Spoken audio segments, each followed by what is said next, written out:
but something about this brand is really just giving money grab to me.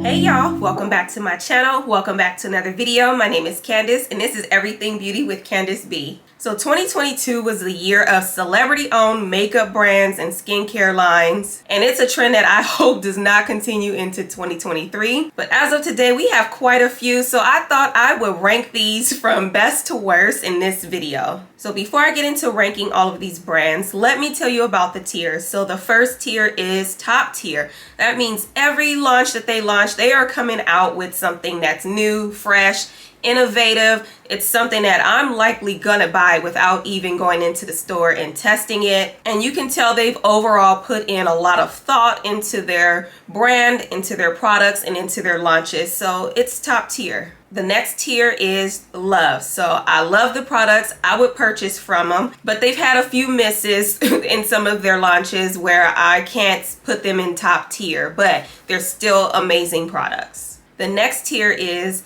it's all right. You know, I still like the products. There's certain things that a brand may have that I may love, but there's also a few products that I'm probably going to stay away from. So it's kind of like 50-50 for me. So it's all right. The next tier is not for me. So it's exactly what it means. It's not for me. If it's for you, that's cool, but it's not for me. And the last tier is just girl, bye. Girl, bye, gone out of here. I'm probably never gonna purchase from you ever unless something spectacular and amazing comes out. So the first brand up is Give Beauty by Gwen Stefani. This brand is less than a year old. It launched in March 2022 exclusively in Sephora stores, and it originally launched with some liquid lipsticks, her eyeliners, and some eyebrow pencils, which totally makes sense because every time Gwen stepped out on the scene, she always had like that signature red lip with her like platinum blonde hair, and her eyeliner, her winged liner was always beautiful. So the products that she launched at the very beginning totally made sense. Her brand is vegan and cruelty free, and all of her products were priced between $21 to like $48. So it was very modestly priced. So it was definitely affordable for most people. And her liquid lipsticks were just beautiful.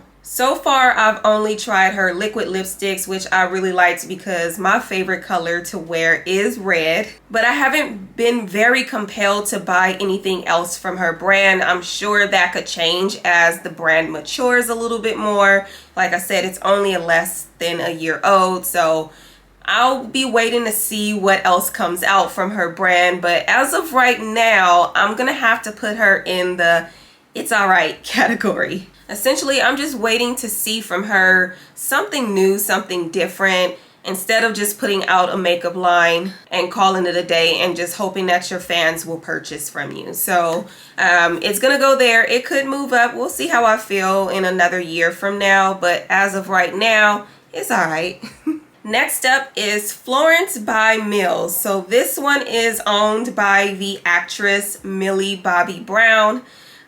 Just looking at this brand, it's very teeny bopperish, and like really, I didn't know who she was until I started hearing like reports of her like hanging out with Drake, and she was like just a teenager, and I thought that was kind of weird, but that's another video. But Millie Bobby Brown has come out with her line, and her brand is also vegan and cruelty free. It looks like a very clean like skincare and makeup line, and to me it looks very geared towards a younger crowd. I am 35 and just looking at the pictures on the website, you know, just the way that they write their marketing copy, it's definitely geared towards a younger crowd. And this brand is still pretty young as well. It launched in 2019.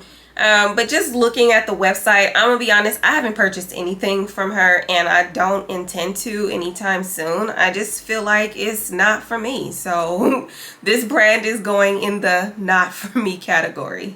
The next brand we're going to talk about, I'm going to go ahead and be honest and tell y'all, I was hating on this brand when it first came out because I was like, I am not buying nothing from this brand, and then now I love this brand. So Rare Beauty, this one is by Selena Gomez, another fairly young brand. So this one launched in September of 2020. This brand is all about just enhancing your natural beauty. So when she first launched, she came out with, I think, like some highlighters and like some lip glosses and stuff, and I don't know why I was hating. I think I was just so like done with the celebrity brands. I just felt like a lot of them started to pop up after Rihanna came out with Fenty, and I was like, oh my god, here comes another actress that don't even do makeup coming out with a brand. I was a hater. But now I'm a lover. I've been converted and I love Rare Beauty. Their liquid blushes especially are the best, and one of my favorite blushes to use now. I used to really love powder blush, and now that Rare Beauty has come out with her liquid blushes, that's all I use when I do use a blush. Now the one thing, or the two things that I do not like about her products is the foundation. I know everybody was going crazy over the foundations, and I went to try it and it was just a big old greasy mess for me. And I don't even have oily skin. I don't have dry skin. My skin tends to be normal throughout the year, so I can use an oil-based foundation or a water-based foundation and still be good. But this one was just oily. It just looked orange on my skin. I just did not like it, and I saw a lot of other people raving about it, and I just couldn't get into it. So that was a miss for me. And her eyeshadows just weren't for me. She released a lot of shimmer eyeshadows at a time when matte eyeshadows were kind of taking off. I still like to use a matte eyeshadow on my eyes when I do wear shadow, and I don't really want like the teal colored shimmers. It's just not for me. So I'm waiting for her to come out with something a little bit more mature, just for us mid 30-year-olds to be able to use. But the overall presentation of her brand, it just looks very well put together and very well thought out, all the way down to like her marketing and her PR packages from what I can see on, you know, social media. I think she's doing a very good job, and she definitely seems to be involved in like the planning and the product development of her brand. So I am gonna have to place her in the love category. I won't place it in top tier just yet because I haven't fully converted over, and I think she just really needs to work on her foundations. But I do see really good things coming out from her, and we'll see how I feel in another year. Next brand up, Kylie Cosmetics. So Kylie actually really started the whole celebrity makeup line trends, in my opinion, when she came out with those lip kits and like broke the internet with her lip liners and stuff. That was super popular and sold out, and she really expanded into a brand. So kudos to her for that. But if I'm telling the truth, them lip kits was the driest lipstick I ever wore in my life. Just putting those lipsticks on and have it flake off. Oh my gosh. I really think Kylie's brand is just ColourPop, but with Kylie's name on it. And after Kylie sold the brand over to Coty for that $600 million, the brand has really kind of changed, and I feel like the quality has gotten even worse since it was launched. I mean, it was already pretty bad, but it got a lot worse once the brand was sold over and moved over. So y'all already know this is gonna have to go in. Girl, bye. Girl, bye. I'm probably never going to buy from this brand ever again. I don't care. I'm not interested. I don't care. Girl, bye. The next brand on the list is an actual drugstore brand, affordable brand, which I can really respect, and it's Flower Beauty by Drew Barrymore. Now, if you go on her website and you look at her marketing, it's very much what the name is, Flower Beauty. It just reminds me of like a flower child, like kind of hippie kind of brand, but her products are actually really good. I really love her setting sprays, and actually that's pretty much all I've used. But just looking at the way she cares for her brand and her packaging, it just gives a Sephora type of product, but in a CVS Target drugstore price. Drew launched this line in 2013 and all of her products are less than $20, which makes it super affordable and can reach a broad range of customers, from teenagers that's just starting out and learning makeup to older people that just doesn't want to spend that much money on looking beautiful.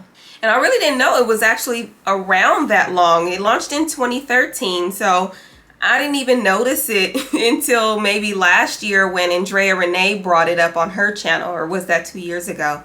I don't know, but it was very recently that I found out about this brand. Marketing looks good from what I can see. The products are definitely good for the price, but it's not a brand that I think of at the top of my head when I'm going to the drugstore. Like, if I'm gonna go to the drugstore, I'm gonna look at the Lip Bar or Beauty Bakerie, which are two black-owned brands, or I would go for like those legacy brands like CoverGirl, Revlon. Those are like the main two, and Maybelline. So Flower Beauty still has a little ways to go.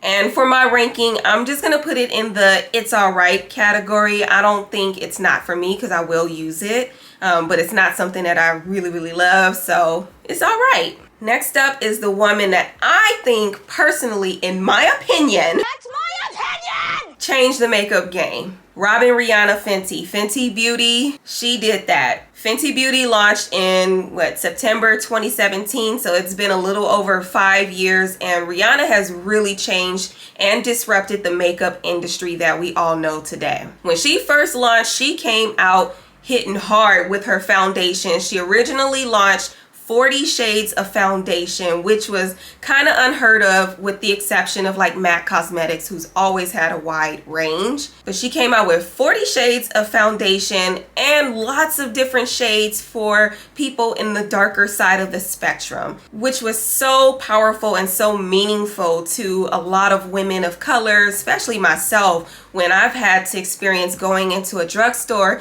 and buying something that I think is my color, and you put it on and you looking red or you looking super orange. Like, if you look at Rihanna, her marketing is always on point. Her social media channels are always on point. The language that the brand chooses to use really resonates with the audience that they're marketing to, and the price points are not that bad at all. They range anywhere from like $20 to about $40 for all of her products. So it's pretty affordable, but it's still kind of in that high-end, high-range type of makeup brand within Sephora. I love that she always promotes her own brand on her Instagram page. You see her doing like little get ready with me's on her page and putting on her lipstick. When she went to the Met Gala, she was wearing her own brand. She's really out there as the face of the brand, and you can tell that she's really involved in the decisions that are made when it comes to the products that are coming out. All of her launches are pretty thoughtful, and pretty much whenever something is coming out, I'm gonna buy it. That's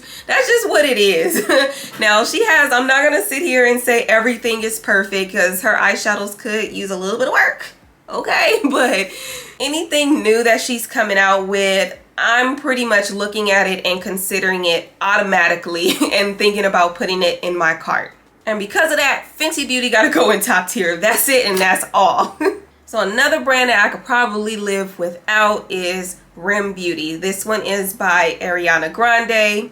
This one launched in 2021, so it's a little bit over a year old, and y'all, I am just not interested in this brand at all. You know, Miss Ariana got married in, I think, that same year, and she had this brand launching in the same, and I just feel like she did not put her time and effort into really marketing the brand and getting out there. And if you look on her Instagram page, she don't even market her brand on her own page, but she releases her products in like different volumes. So I think the very first volume might have been eyeshadow. I don't even know. But something about this brand is really just giving money grab to me. Like, I don't see her doing much with her, like, she's been known for, like, she's known for her ponytail. There we go. That's what she's known for, is her ponytail. So I think she probably should have came out with a line of like fake ponytails or something. That would have made more sense to me. I just really haven't seen like the time and dedication put into her brand like Rihanna has done, like Selena Gomez has done, into their brands, and maybe even Florence Mills. I feel like, you know, she's put in some time into her brand. I don't see it with Ariana, and I haven't really seen her out and about since she's launched this makeup brand, or since she's gotten married. So because of that, this one's just gonna have to go in. Girl, bye. Like, I'm not interested. I'm not gonna buy anything from this brand at all. I don't care. I just think this brand just needs to do a little bit better. No, a lot of bit better. Next brand up, I'm actually wearing the foundation today. I love it. And it's Haus Labs by, ooh girl, what's her name? What's her name with her monsters? Lady Gaga, Lord. So Haus Labs launched in 2019, and it launched exclusively on Amazon, which I really think is the first mistake that this brand made. Everybody loves Amazon and has Amazon Prime and can get the products within like 1 to 2 days. But being a brand new brand, you need to be in a store so I can test and swatch products on my hands and see how it is, instead of having to purchase it through Amazon and then wait for it to come, test it out, and then have to send it back if it's not my right shade. That was just too much hassle. And to me, Amazon is where I go for like my cheap beauty blenders, my makeup brushes. I just don't equate like a high-end or quality makeup brand with Amazon. Like, I really wish he had just launched in Sephora or Ulta and started there, which she is in Sephora now, so she's moving in the right direction. But I think her brand was pretty slow to take off in 2019, just because it was a little bit harder to get to. And I really think the brand was dying, so they had to get into a major retailer in order to pick things back up. So they did launch recently in Sephora, I think last year, 2022, and they came out with the foundation and immediately came out with a banger. I'm hoping that she continues on this path. So as of right now, I can't put her in love and I can't put her in top tier because she had a rough and bumpy start. So this is gonna go in the it's alright category. There's potential to move up and there's also potential to move down. We'll see how it goes in this new year, especially with her new partnership with Sephora. Alright y'all, so that is my ranking for all of the celebrity makeup brands. What do you guys think of my rankings? Where would you place these brands? Let me know down below in the comments. But if y'all made it all the way to the end of this video, thank y'all so much for watching. Don't forget to subscribe, hit those notification bells so you're notified every time I upload a new video. Thank y'all so much for watching, and I'll see y'all in the next one. Bye.